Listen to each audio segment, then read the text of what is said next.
is this good? I don't, because they don't Yes. know. Oh And my then what do goodness. I do next? And so what we spent a lot of time on was just teaching them, like, start with this metric. If this is at a certain number, then go to the next thing.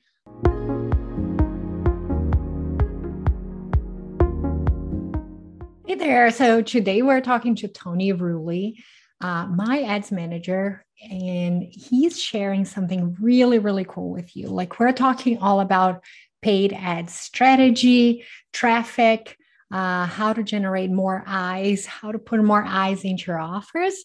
And we're going to do something a little bit different. He's going to actually walk us through the process of setting up one of the best performing ads that is working right now for me and for so many other digital creators. So stay tuned. This conversation is going to be more hands-on than the other ones before, but I hope you like it.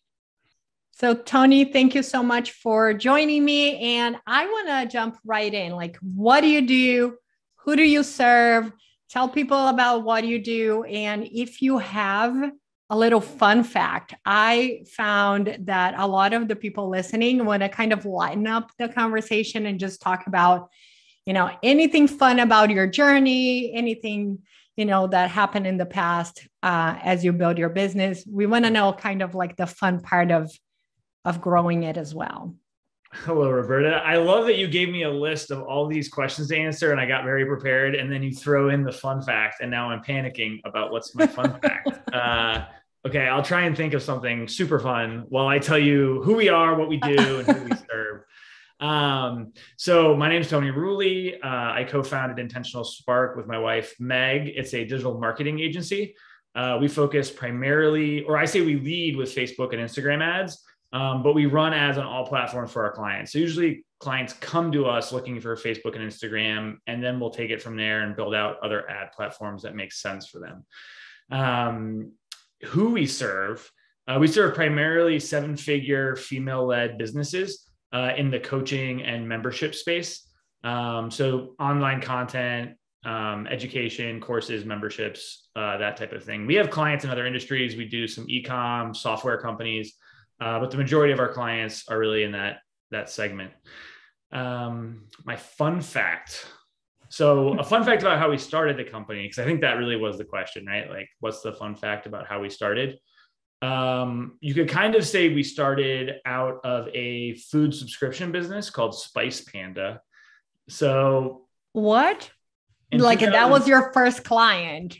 That was like my first business. Oh, interesting. If you can call it a business, but my wife and I got burnt out on our old jobs. I used to be in corporate banking, and we saved up and we quit and we traveled and stayed at hostels for a year as we traveled around the world, living as cheaply as we possibly could while we visited all these countries. And we love to eat. And so we basically ate our way around the world. And when we came back, we didn't want to go back to corporate life. And we tried to think of things to do. Meg started doing some freelance work, doing social media promotion for other people, using, I think, freelancer.com is what it was called back then. And because of our love of food and travel, and this was when subscription boxes were starting to be a thing. Yeah. I started Spice Panda, which the idea was to take interesting spices that you couldn't normally find at a supermarket. Maybe they were more local and smaller batch. And send them to people every quarter with different recipes that you can mix and match. First one was like a Thai spice box with like kaffir lime leaf, lemongrass, but like the real, not the powder, and recipe kits. We did one where it was like very tiny barbecue rub companies in like Texas and the South that you couldn't find in grocery stores. And we put those together. It was a ton of work. I'm not necessarily great at like physical design, but like I was trying to beautify these boxes and tie ribbons, and make with them all really those elegant. Different things inside, and and make them really elegant and make these inserts. And we had customers, and it was like 50 customers. None of them were family or friends of those 50, and like that felt good. But like I was like, to actually make money, we'd have to have thousands, and I can't pack that. But as I was trying to learn how to get customers, I started playing around with Facebook ads. And pretty quickly, I started answering more questions and helping people with ads than I did actually selling the boxes. And Meg one day was like, you should just start getting paid to do this because you're spending so much time. So we started to shift, and then we combined our forces because she was doing organic social. And, by 2013, 14, we were both doing full-time freelancing, and then kind of incorporated, and the business started in 2016.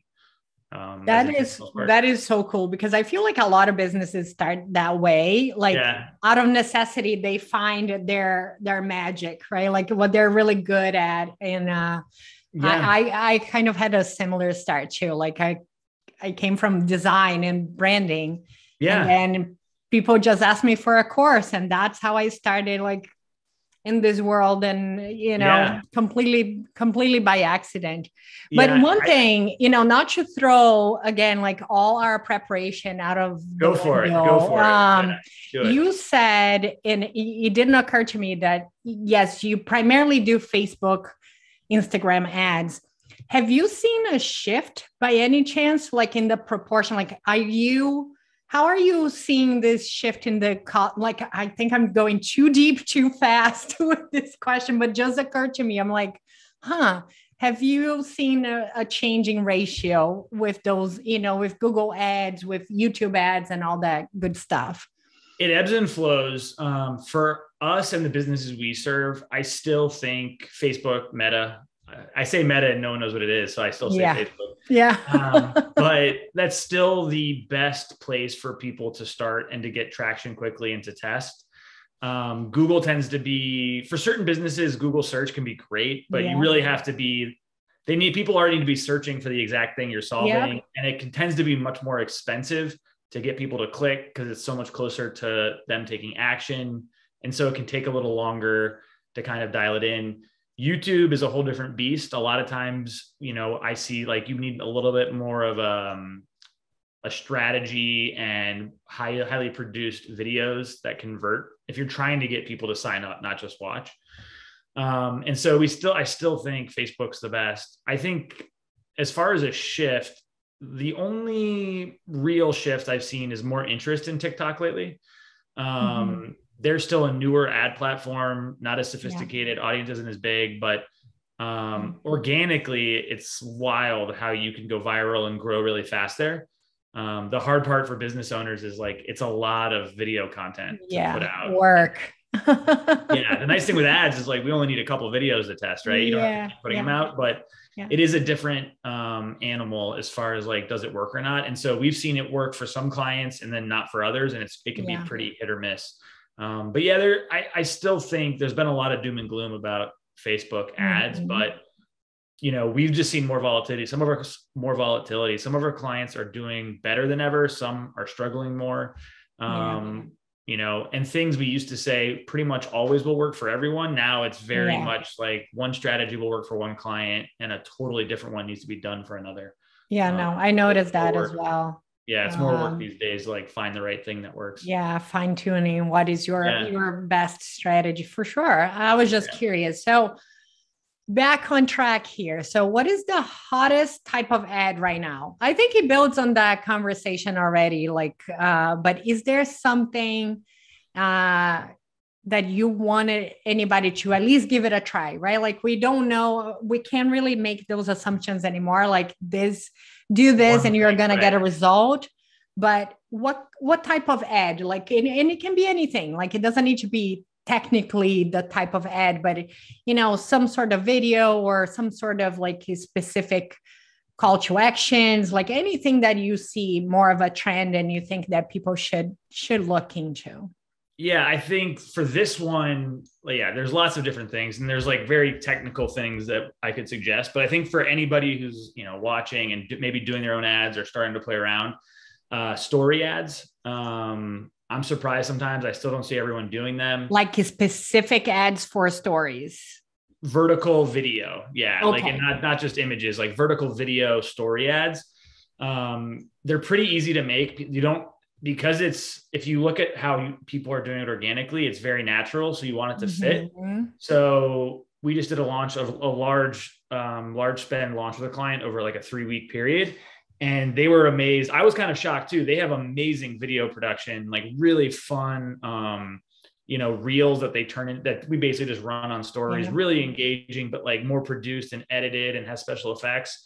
And the videos that perform the best, the ads that perform the best were actually the videos we had her go do where she went in her backyard, walked around for 15 seconds and just told people, hey, sign up, free webinar, and told them what it was. And it blew the rest away, which is frustrating because they spent so much time on the other ones. And sometimes it isn't always true that happens, but it's very easy to make these, and stories sometimes are cheaper costs anyway, just like to get in front of people, and they're engaging and they can convert. So for the amount of effort it takes, which is low, like knock out like 4 or 5 in like 2 minutes, and then just put them up. So that's like something very easy and simple that can have big benefits. That is a cool strategy. And, I've heard from other creators as well that the ads that perform the best are usually like the quote unquote cheesiest ones, that you just kind of like sit right there, crooked camera, and like you get a more like relatable. And sometimes it's so easy to make, right? Like 2 seconds, a quick call to action while you're doing. Go. Exactly. And you don't even have to introduce yourself, because if you're giving it to cold audiences, it's just like, here's the problem we're solving. Here's how we're going to do it. Sign up for this free webinar to learn more. It's like real simple. And like just the natural, like a lot of times we'll see like just images of the business owner or the team with no text or anything do well. It doesn't always have to be like a highly designed ad, although those can also work really well, but it's good to play around. The other one, which I think we're going to talk about later, but the lead form ads is also something I think people should start testing. Just because, and for people that don't know, that's the form that you can actually, you stay on Facebook, you opt in, and it just happens in the ad. Usually it's a lower quality email lead. So we tended not to use it because it's someone's actual Facebook email address that they use to log in, which they don't check as often. But as costs are getting higher and those lead forms are pretty cheap, sometimes now it's balancing out where like, even if you net out the bad email addresses, it's still cheaper. So that's something to start looking at too. That's cool. And I know we're going to talk about that a little bit more, but I used to say, not even a year ago, right? Like, because that's how we operate nowadays, is like, it feels like years ago, but I used to say absolutely no lead form. Like the quality was just not there. But like you said, in comparison, back last year, not that long ago, in comparison, it wasn't worth it, right? Like you would mind through, but nowadays with the ad cost of the regular, conversion ad cost, lead going up. And I feel like more people are more used to it nowadays. You know what I mean? Yeah. It's not as weird looking when people do it. They're a little more used to like opting into stuff on the platform. Yeah, definitely. And you did for us, like you did a direct message bot as well, like linking in, which I thought, back, a year ago, like nobody was really doing it because nobody really, it looked kind of that spam like click here and I'm going to send you like 1,000 emails of like random stuff.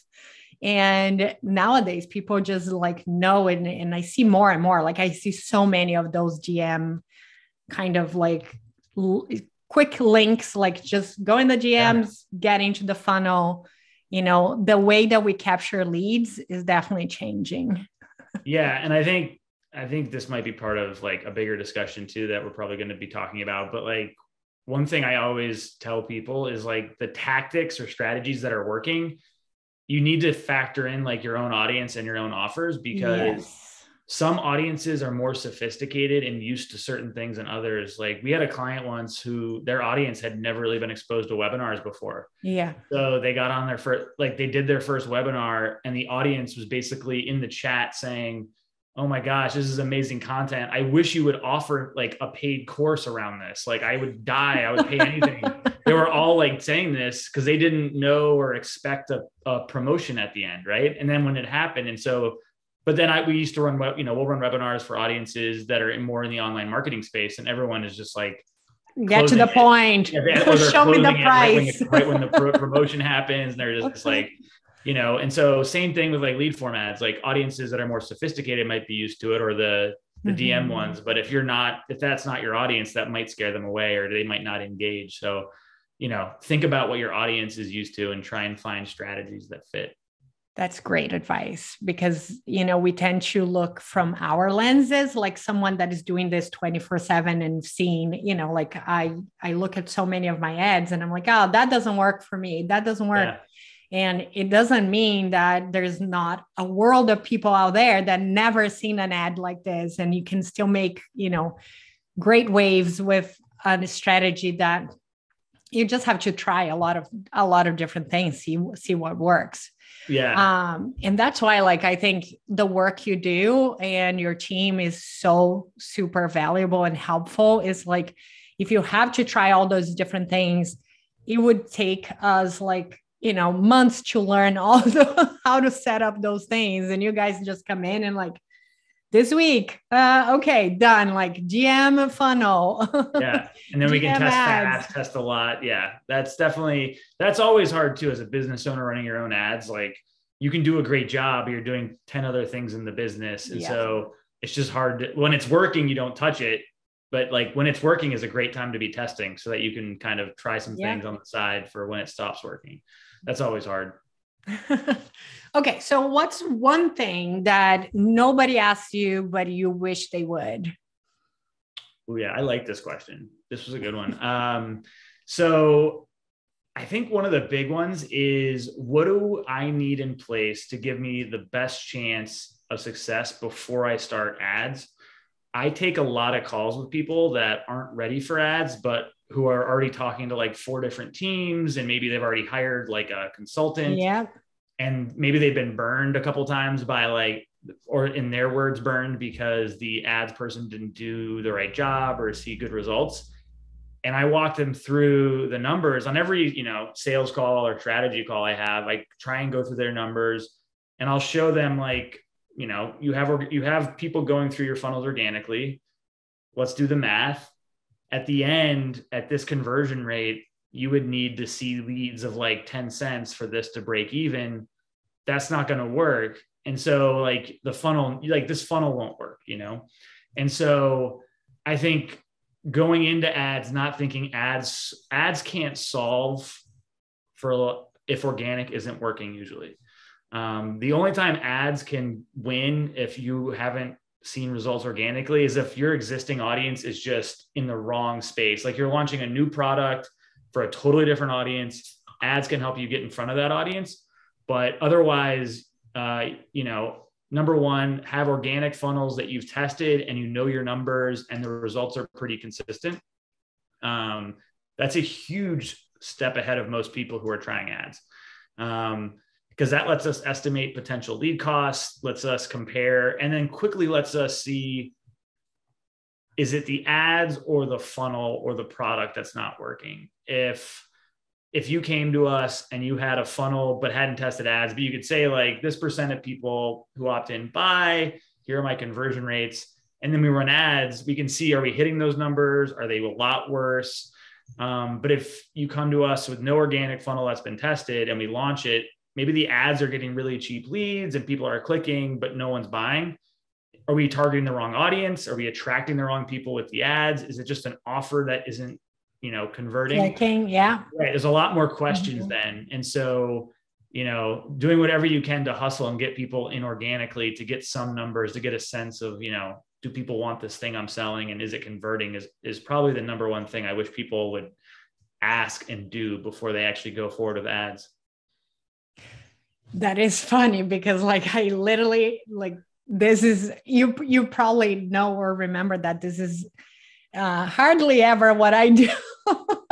I'm very impatient for those things. But on the other hand, I do test with ads a lot, like micro testing, meaning, I never like got into like any big ad campaign, set up a funnel and it's like, okay, let's run, expecting major sales or anything. So I feel like knowing the numbers and what you're trying to accomplish is like so huge for people that are trying to run ads. Like ads, it's not magic, right?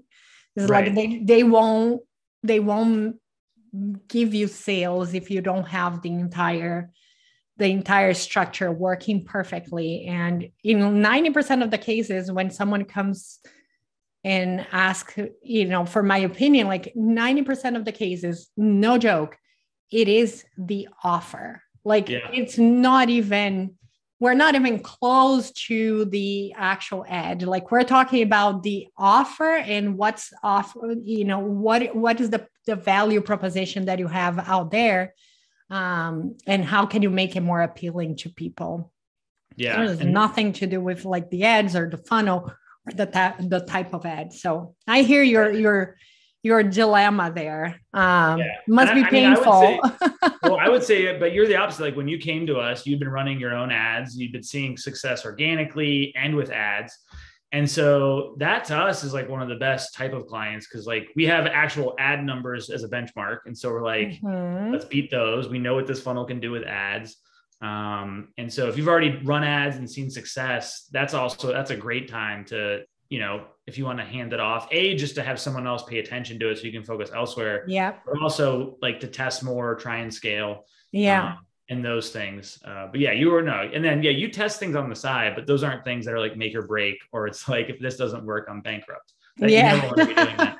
You never want to be doing that with ads. No, never. I feel like it's gambling money. Not that this is a good thing, but you should feel okay if you lose everything. Like that's what I tell my students. I'm like, look, if you lose everything on your budget, this is the right budget for you. If that's the money you have and your business is not going to break.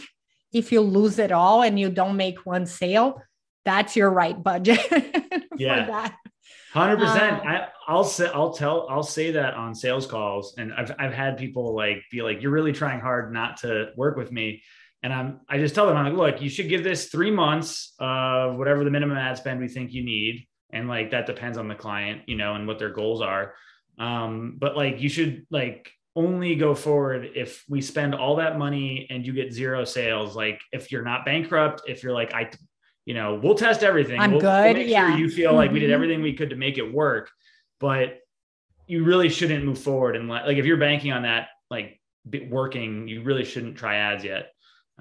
Because sometimes that does happen. It just, it isn't a fit for what you're offering. No, absolutely. And even, we've had some major setbacks, even in a seasoned account like mine, and, with all the quote unquote, knowledge that we bring together, there are still cases that just the offer is just not working. There's just, time out, you put all this money and it certainly happens. Yeah. So building on that, who is ready to hire an agency? And I feel like you almost, there's anything that you want to add, who is ready to hire an agency?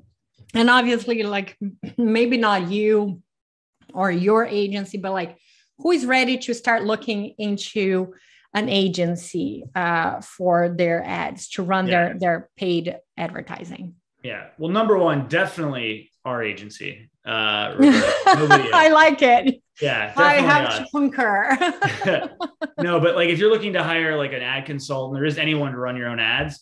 I think I've touched on these, but in order, I would say you're running your own ads and seeing traction. So whatever you consider, if you just care about getting a good lead cost and you're getting leads in and that's what all you're looking for, if that's working, that's a great time to bring someone else in, because they can focus on it, scale it, do more, and you can go elsewhere. Same or with sales, you yourself were seeing some good results selling on with Facebook ads. And so that's a good time, because then you also as the owner can have a pretty easy way to judge, is it working? Is it doing better than I could do? Are they spending more and getting better results? Is it not working? It's much easier.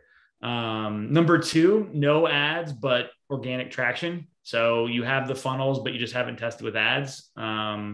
And lastly, this is one we don't see often, but we do come across it, where you've got the funnel made, but you don't really have any traffic going through it. You don't have an audience to go through it, but you have money and no time, and you're fully willing to be like, this is a test. And when that happens, I try and say it 10 different ways to make sure we're all on the same page, that like, this is 3 months. Yeah. It's a test. We're going to test as much as we can with ads. We'll give you funnel recommendations, but like, this is going to be some work here. 1 out of 10, the first thing we go is like amazing. And it's like a home run and it works really well. But most of the time it's a lot of testing. And then some of those never result in like a successful, like ongoing funnel. So I usually caution people against that, but some people are busy and have money and are like, I just want you to give me all that traffic and we'll see what happens. That's a good list. I think like a checklist for people, but what I see the most is people are like, okay, if I hire an ads manager, like would that work? And that feels like abdicating completely of your responsibility as the business owner to have a plan, a strategy, and also like a budget in place, and just sort of like what I see the most is people just hoping to find the right ads manager that will magically, right. make their business like an overnight success. And there's a little bit of work and education, I think, that we have to do in this course creation or, coaching kind of world, that people coming in, that hiring an agency is not the end goal, right, of your funnel. Like, this is a relationship that you're growing with another team that's going to help you implement those ideas, test it, and do it faster. But by all means, like you said, it's best if you already ran your ads and have some idea of where you want to go, how your account performs. And then you can hand it over to someone that can do more advanced things, right? But I think it was very strategic for me that I was running ads for over a year, even before my funnels really worked. Like, I was running my own webinar, live webinar ads way before that. But it's very important that you know what's happening, what are the numbers you're getting by yourself, and if you're hiring someone, where do you want them to go? Yeah, I think and what also happens too, a lot of our clients have large audiences, and we'll keep their audiences will reach out to us because, we get mentioned or something on like a podcast or something else. Like an interview like this. Or like an interview like this. Yes, exactly.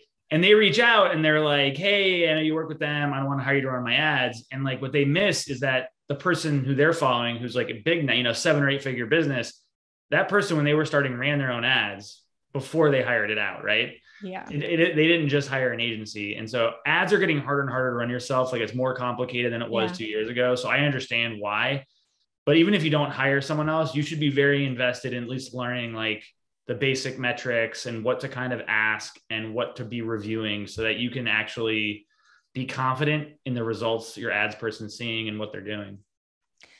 So I know I've asked you that before, again, going off script here, but when are you doing like a, self-paced or like done with you service, a membership for people trying to learn ads and give those, first steps? So we piloted one like a year and a half ago, and it went really well. It was just, we were so busy with client work, and we probably should have focused more on it, but it just we didn't restart it. We did like a beta test, had 15 business owners in for like 3 months. It basically was like very advanced, much better than Facebook support. Like, we had a Slack channel, you could ask questions. We were getting into your account, and then we had like trainings and other things like video like that. I'm thinking about bringing it back because I enjoy it, and it's getting more confusing to run ads for yourself. So we're thinking about bringing that back. But I think definitely the one thing we've talked internally about is starting to offer, because right now I do a 30-minute strategy call, which is basically I ask questions, I give answers, And that's the sales call. And then at the end, I'm like, if you want to work with us, you can, or you can just take everything I told you and run with it. Work with someone else, whatever. Yeah. But we've talked about doing some kind of paid audit or at least technical setup. So like if someone wants to start ads, we can at least set all the pixels up, maybe even set up like one campaign with one ad and an audience, and they can at least trust that it's like going to be tracked correctly. Because I think that's where a lot of people, like when I look at ad accounts of people who've just started, like there's no pixels and they're optimizing for clicks, and that's not really going to do it. So if people can DM us on Instagram and tell me they want it, and I'll let them know. Maybe put a DM ad out there, like, hey, are you interested in this? I just did an internal like founding launch for a membership. Like, you should totally do it. Just send an email or put on your, you know, make an ad for it. I think there will be a huge demand. And also like another thing, and I think I told you that, like I was looking for an ads manager for, you know, months before I landed on, like we started talking, right? And interviewed a ton of other people.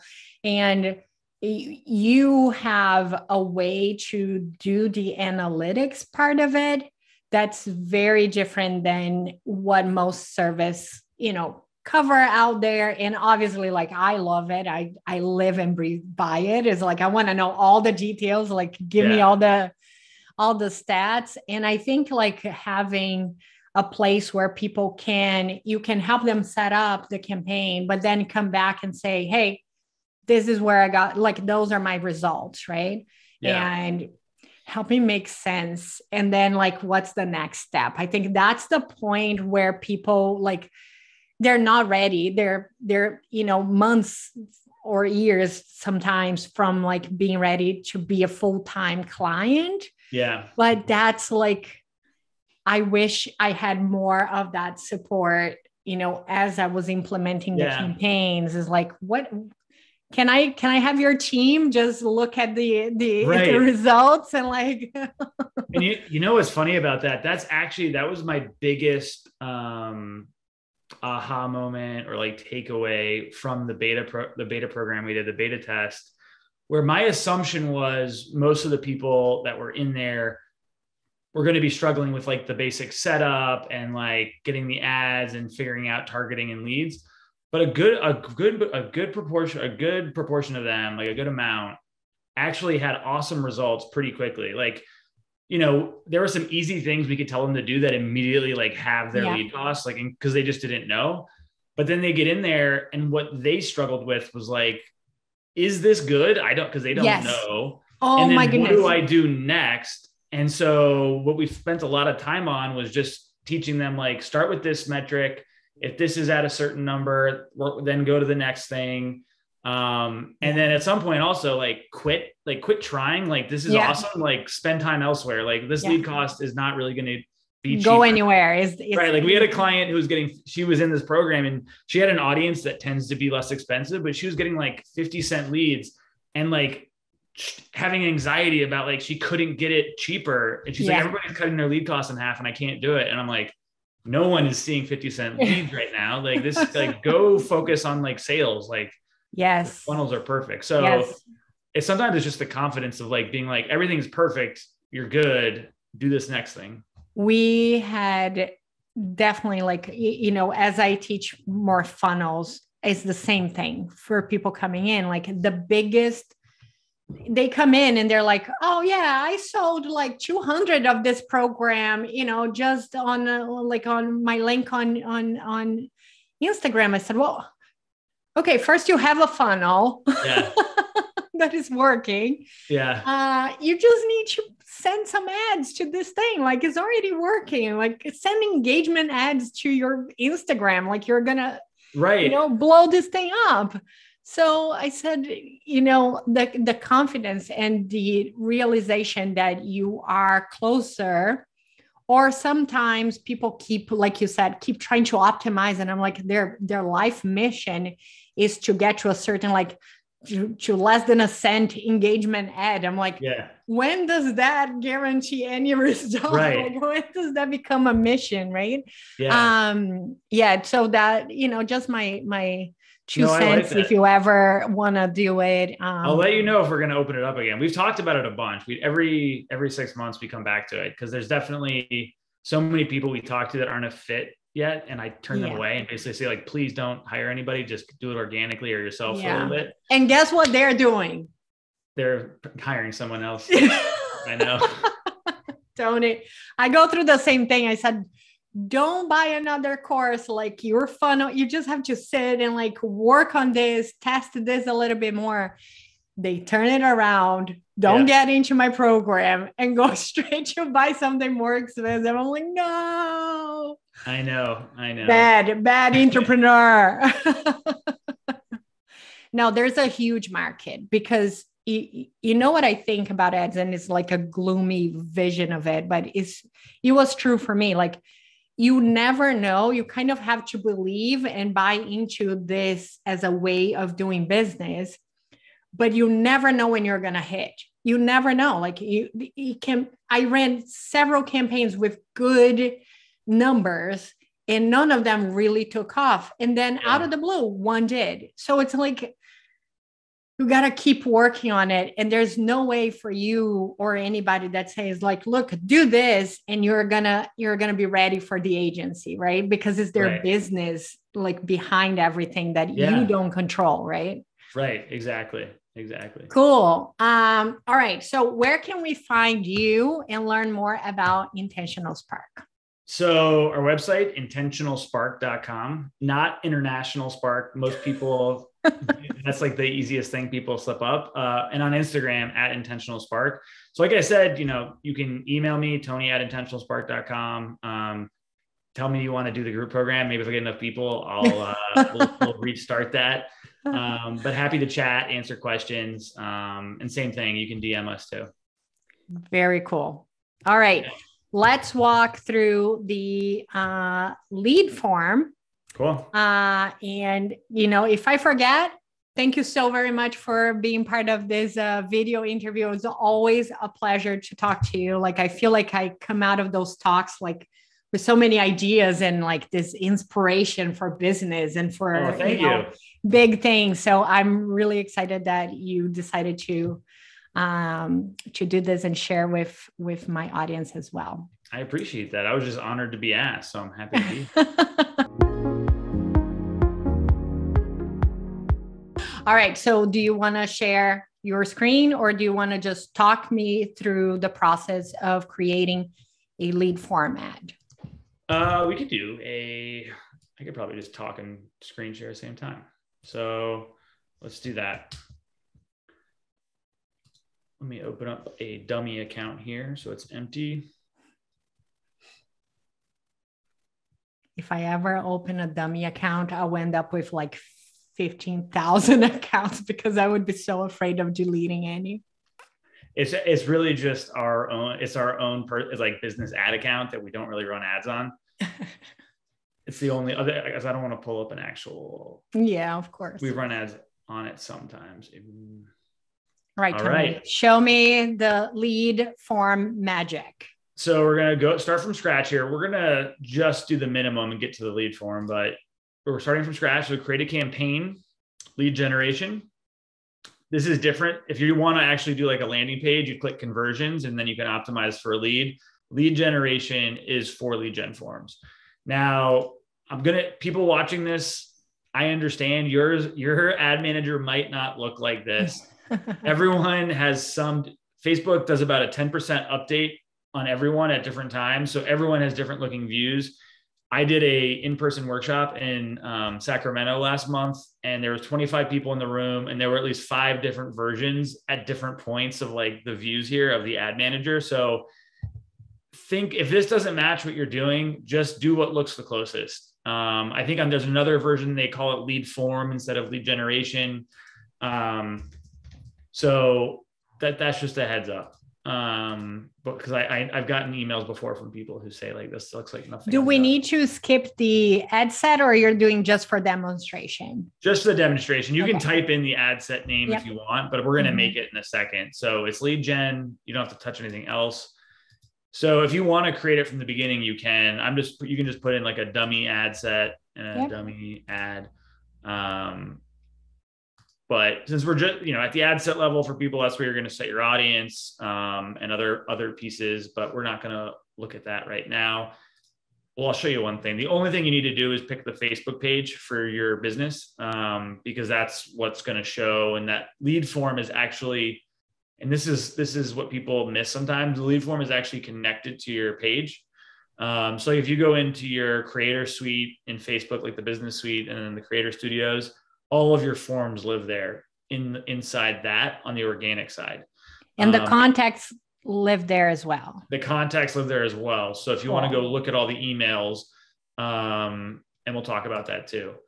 At the ad level though, it's like any other ad. You can create your ad. And the only difference is at the bottom, you got to have a form. So if you'd already had several forms, they'd show up here with little radio buttons. But if you don't, you can make a new one right here. You click make a new form, label it something obvious so you'll remember it later. Major thing to call out here is once you publish, you cannot edit. So nothing in it. You can, it's locked forever. So you can duplicate it and edit the new one and make changes then, but it gets annoying fast. So you can save it and come back later. So I would save it, come back later, make sure it's as good as you want it, and then go from there. For the form type, we usually go with more volume. It just means that it's a little faster to fill out the form. You can see here, higher intent.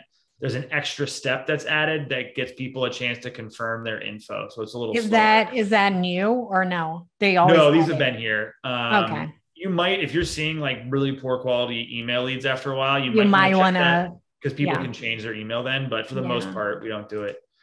The intro. So we'll often just say, use the image from your ad. And all this means is that when the form pops up, your ad image becomes the background, which it's pretty seamless, but you can also upload a specific image if you want.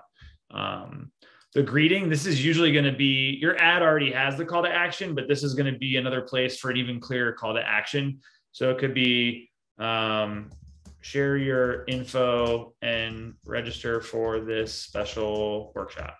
That's so important for people that don't have a savvy or too much into the ads. You kind of have to spell it out what they have to do, right?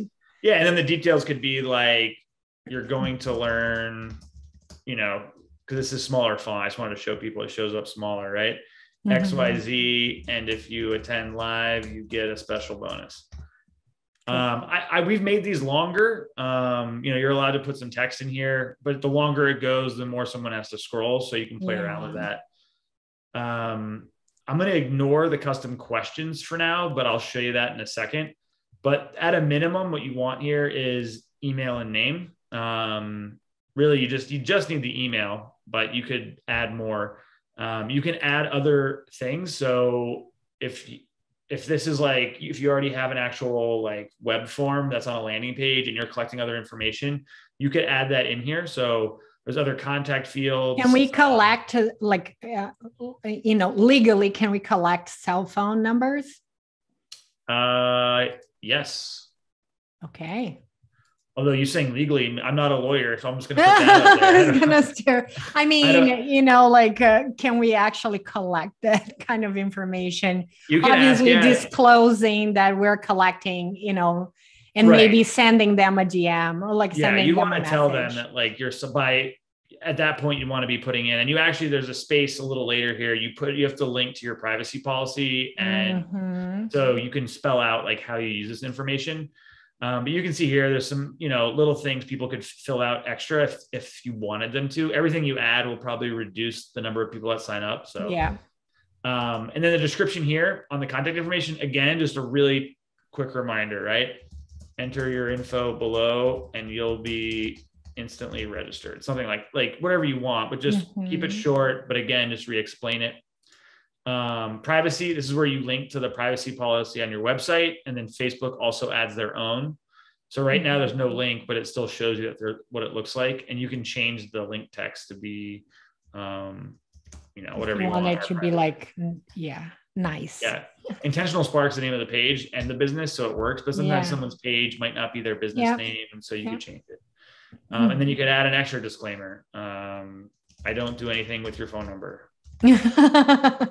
It's just for fun. Yeah, exactly. So, or I don't sell your information to third parties, like any of that. Yeah, exactly. And then after someone submits, this is what shows up. So thanks, you're all set. That's pretty boring. You could put something extra in there. What I recommend is like, do you want them to do something else? Is there something? So say they're signing up for a webinar. Maybe you have, a video that kind of sets them up, right? Or a free workbook you want them to have. It could be like, thanks, you're set, but don't forget your free workbook. And then you could have this button, send them to your website to grab the workbook, and that is so cool. So this is not the website that they're going to download. If it's a lead magnet, an opt-in, this is where they go to download, or no? What we're going to do is you're going to connect this to make sure it goes into your email software. And I would recommend you deliver it via email, because you want these, especially because these emails are going to be somewhat like, it's my personal email that I log into Facebook with. I don't check that very often. So you want them to at least go to the email to get it, so they maybe have a chance of opening that next email you send. What we've done sometimes is like, if someone has an evergreen opt-in, and then they have like a membership that's open, maybe this is like,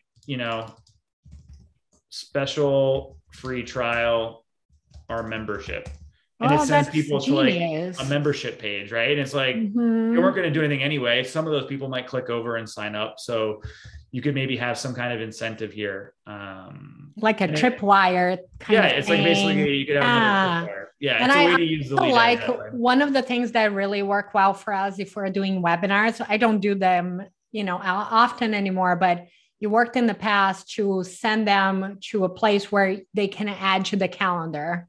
Yeah. You know what I mean? Like, or, something like that. If it's live, that'd be a really good one. Yeah. If you could somehow link that here and have it pop up to add to their calendar, that's another good idea. Yeah. And then, so what happens here, certain email softwares do automatically integrate with Facebook, because Facebook doesn't send this information anywhere except it keeps it, and you can download an Excel file of these emails and upload them manually. But a few email softwares allow you to connect directly. There's third-party software that will connect your email software to Facebook in order to do this. We usually recommend Zapier, because most clients are using Zapier in some way already. And so you can set up a Zap in Zapier to take someone's information when they opt in and send it to your email software.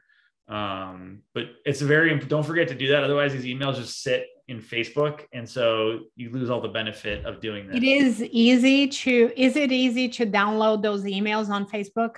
Yeah. If you go into like the Creator Studio and you go to the form section, you can download it, and you could, if you didn't want to set up Zapier, you set a reminder for yourself, depending on how many leads are coming in. I don't know, once a week, once every 5 days.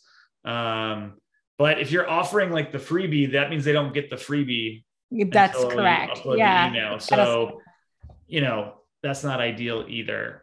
So I usually recommend people set up Zapier or something to make it easy. Because once you set it up, you're done. It'll just auto connect then. The other thing I was going to say, the question section, we usually don't, for most things, you don't need this, but you can add in any information you want here. And so, what's the conditional? So you could do arrange your conditional answers. So it's kind of complicated, but you can basically do like, if they answer this way, like a quiz. I thought it was like one of those widgets that, you can interact with, and it would to another. No, these are questions that will change based on. Oh, gotcha. No, that's not so cool. But you know, if you're like, for us, like if we were advertising, like, do you want an audit, right? It could be, tell us about yourself and tell us why, you know, you're ready or where your business is at or whatever. One thing I wanted to highlight though, is we've had, you know, this isn't necessarily the way you're supposed to use it, but it can work. You can run these lead form ads promoting like a live webinar that has, because some of our clients will do a live webinar and have it live on 3 different days and times.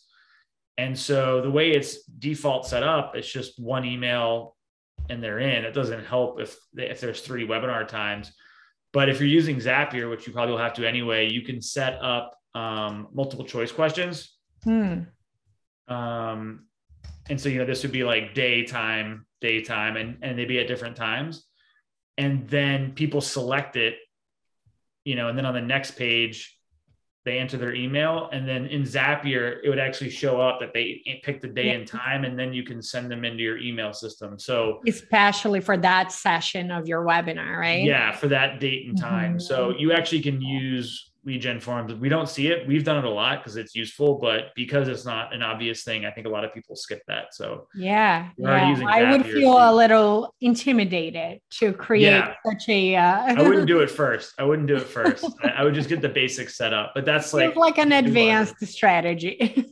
Yeah, exactly. And then we always turn this to open. So up in settings. Restricted means only people who were delivered your ad see it. Open is anyone could share it and then get into the lead form. And so sometimes you'll see people are sharing ads with friends. And so, you know, let them join. That's really the only thing I would change on that. But that's how you do a lead gen form. Excellent. This has been so amazing, Tony. Thank you so very much again. Great. I love how you make all of this seem so easy and applicable. So I really appreciate your time.